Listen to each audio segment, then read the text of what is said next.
En fait, Écarlate est un regroupement de 5 organismes à but non lucratif de la région de Trois-Rivières.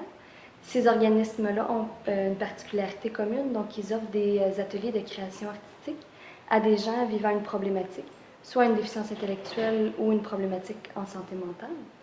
Et ces 5 organismes-là se sont regroupés afin de faire connaître leurs créations et leurs produits artisanaux qui sont faits dans les ateliers. Ça a démarré, en fait, il y a environ un an, un petit peu plus d'un an.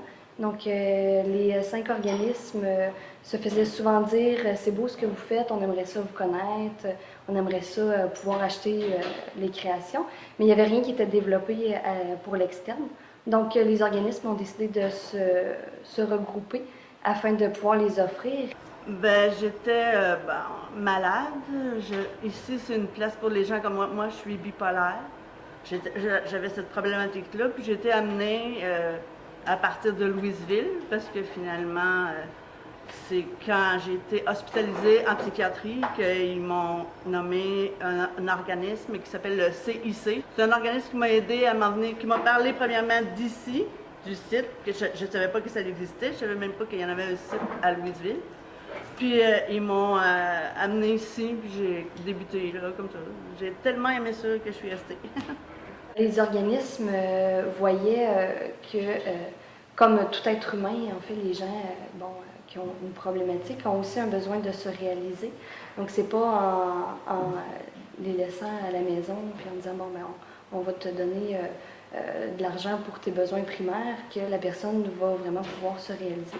Donc, dans les ateliers, ils peuvent vraiment pouvoir s'impliquer puis contribuer à la communauté.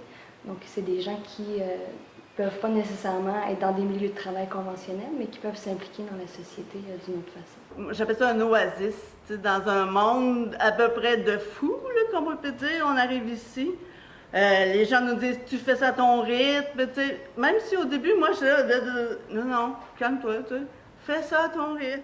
Ici, on fait du vitrail, on fait des morceaux en vitrail. Présentement, on a un projet qui est CEMO. Ils nous ont demandé 150 porte-crayons. On fait les porte-crayons, on part ça d'un dessin, puis on monte une pièce avec le projet, on les vend. On vend ça. Quelquefois, on fait des expositions. Ça nous sort de chez nous, ça nous brise de l'isolement parce qu'on rencontre des gens, on n'est plus confinés tout seul à la maison. C'est quand même très triste d'être tout seul tout le temps à la maison. Fait qu'ici, on voit du monde, on apprend à connaître les gens, puis on apprend à interagir avec les gens aussi. C'est beau, nous, mais faut être... Ici, on est une équipe. Fait que tout le monde a ses forces, puis c'est le fun que tout le monde mette les forces ensemble pour faire des beaux projets. Une des valeurs principales d'Écarlate, c'est le respect justement là, de la personne, de la créativité aussi, parce que c'est des ateliers créatifs, donc c'est le respect de chacun de son inspiration. Il y a comme des préjugés face à la santé mentale, puis finalement, eux autres, il n'y a personne qui a de préjugés là-dedans. Tout le monde est super fin, puis nous autres... Ça nous enrichit intérieurement quand même, de venir ici avec tous les gens qui sont ici. C'est comme une famille. On est là, puis on est content de se voir, puis des fois la fin de semaine c'est long, puis on revient le lundi matin, tout joyeux.